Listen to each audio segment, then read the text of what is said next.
Welcome to The Funnel. My name is John Shea, and I'm president of Alignment Group. This is episode 166 of The Funnel, 6-step sales hiring process assessment. You will learn today that the assessment is not an instant stamp of approval. Sales assessments are not personality assessments. How a sales assessment helps the hiring process, and how to effectively use a sales assessment. A sales assessment is not an instant stamp of approval, and I need to reinforce that.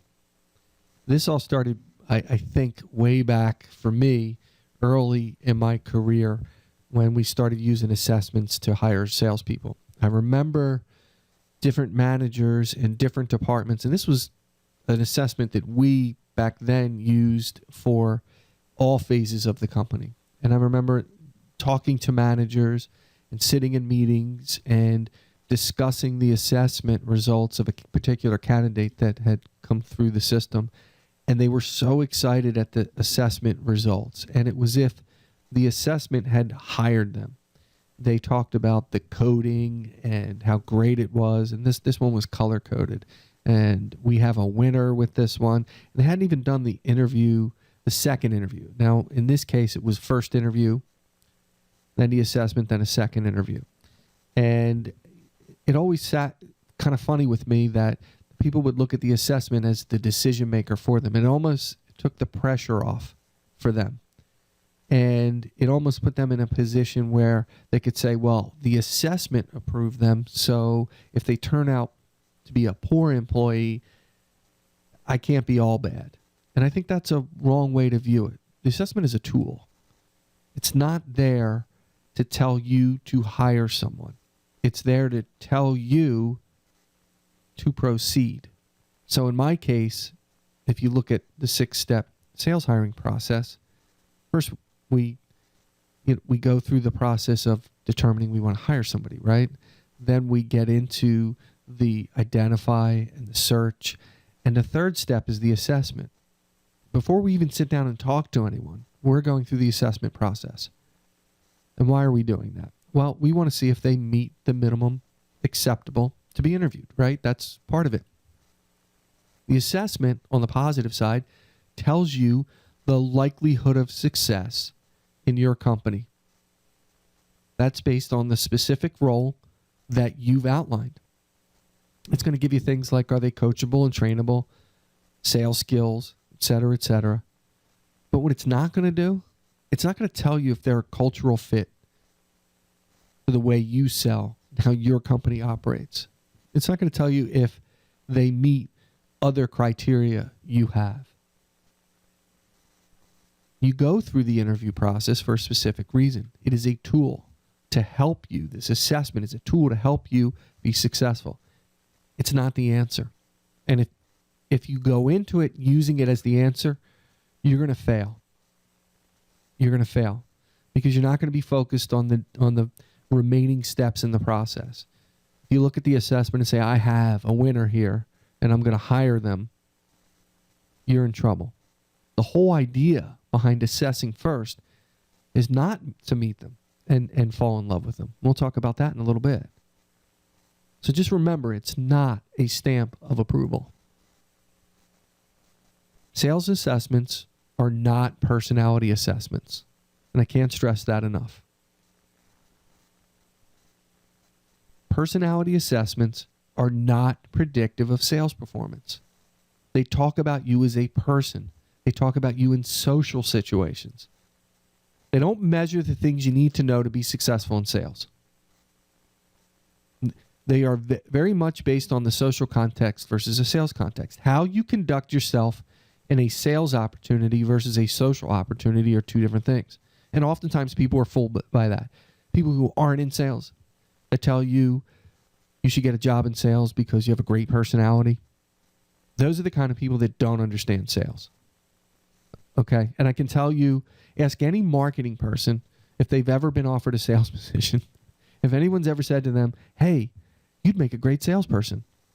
Because and I know I'm throwing a blanket over the marketing world, and I'm sorry to do that, but most marketing people that I've met have great personalities. They're just outgoing people. So I've been to Inbound in Boston, and they're just very outgoing people.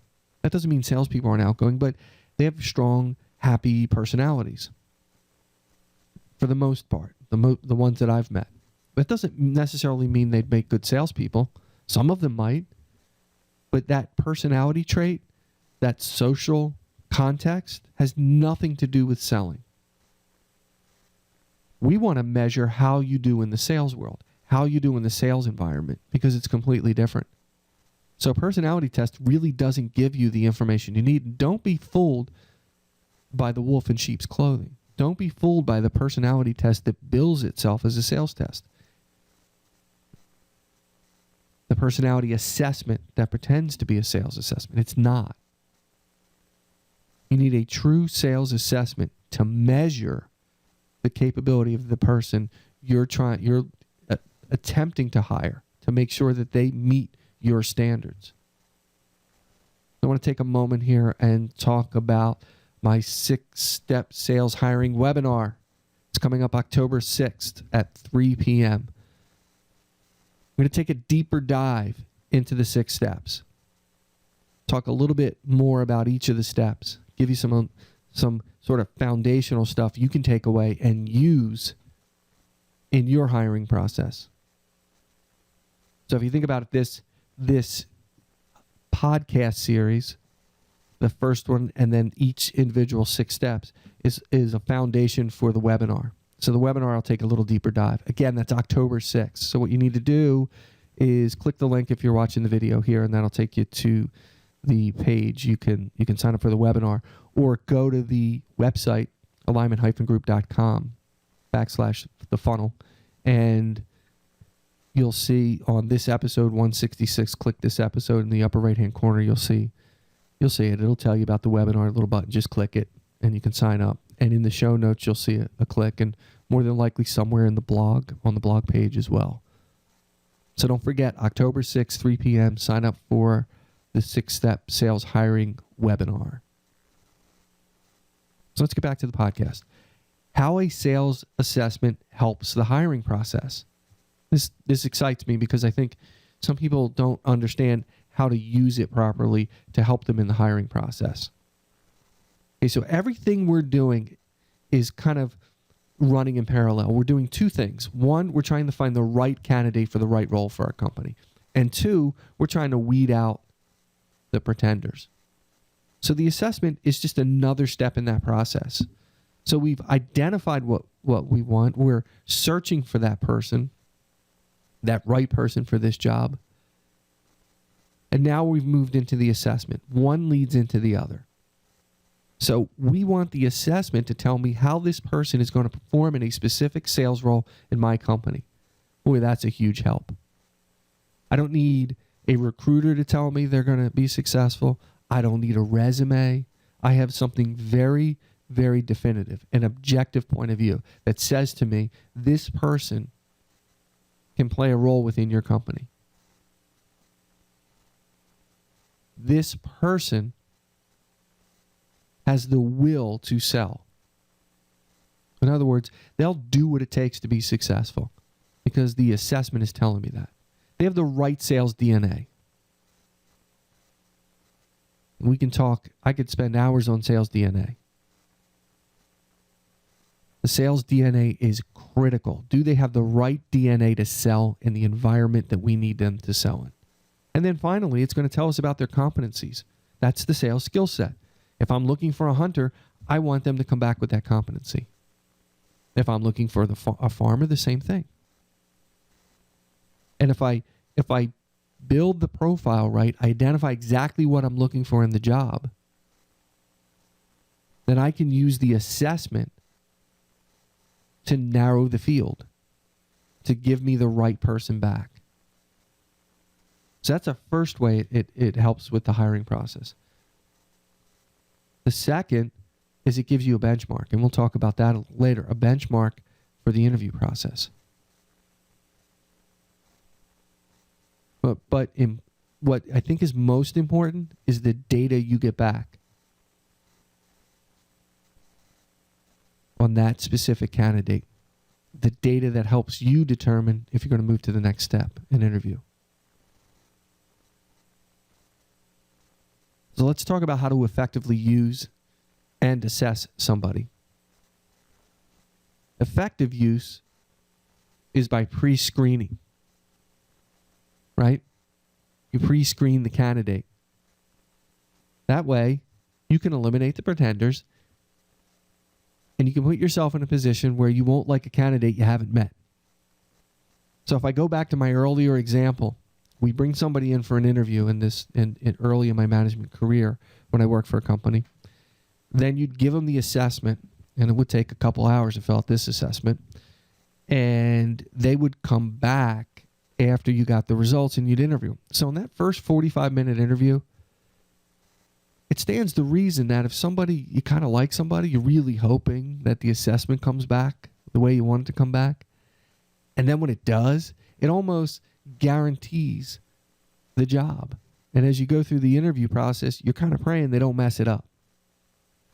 And I think that was the fatal flaw in that process. So for me, the way I have this set up now, I pre-screen. I haven't even met you. So I'm pre-screening. You have to get past a couple of gates with me. Okay? First, I'm going to build out the profile. I'm going to identify exactly what it is I'm looking for. I'm going to put it out there. So don't bring me candidates who don't meet the minimal acceptable. Then I'm going to put you through an assessment. And if you meet that assessment criteria enough to get to the interview process, that's good. But I haven't made any decisions yet because all I have is the assessment and your resume. So I know that this is a hireable candidate based on the assessment. It gives me a tremendous amount of interview intelligence. So I can read that assessment. I can put some notes together. I can push hard on the questions that are strengths, and I can dig deeper on the weaknesses. I can benchmark against what they're telling me, what's on the resume, and what they're responding to in that resume. So I have a leg up walking into that interview. And somebody would say, well, if you do the first 45-minute interview and you do an assessment and then they come back, don't you have the same intelligence? Yes. But you've kind of muddied the waters a little bit because you've already met them. I want a clear mind walking into that.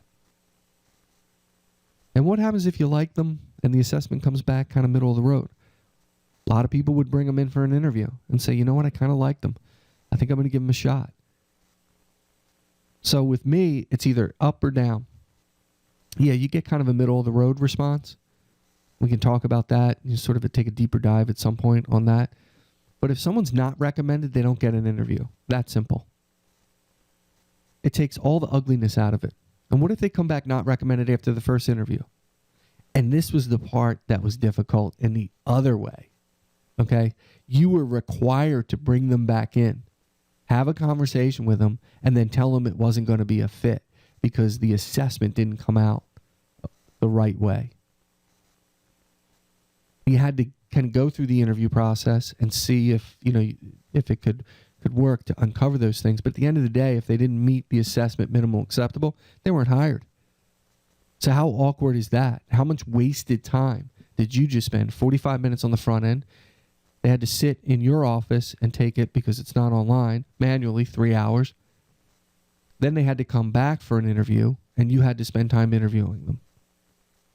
You spent all that time for a candidate you're not hiring. That's not effective use of an assessment. This is.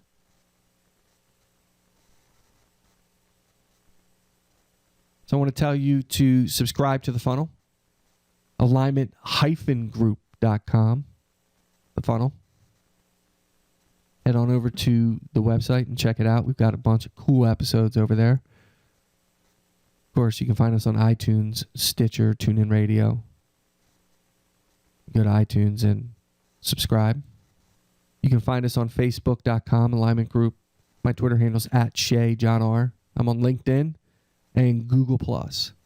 Of course, you can email me at jshay@alignment-group.com. And our website is www.alignment-group.com. I can't believe I still say the www. We know it. Don't need to say it anymore. That's it for today.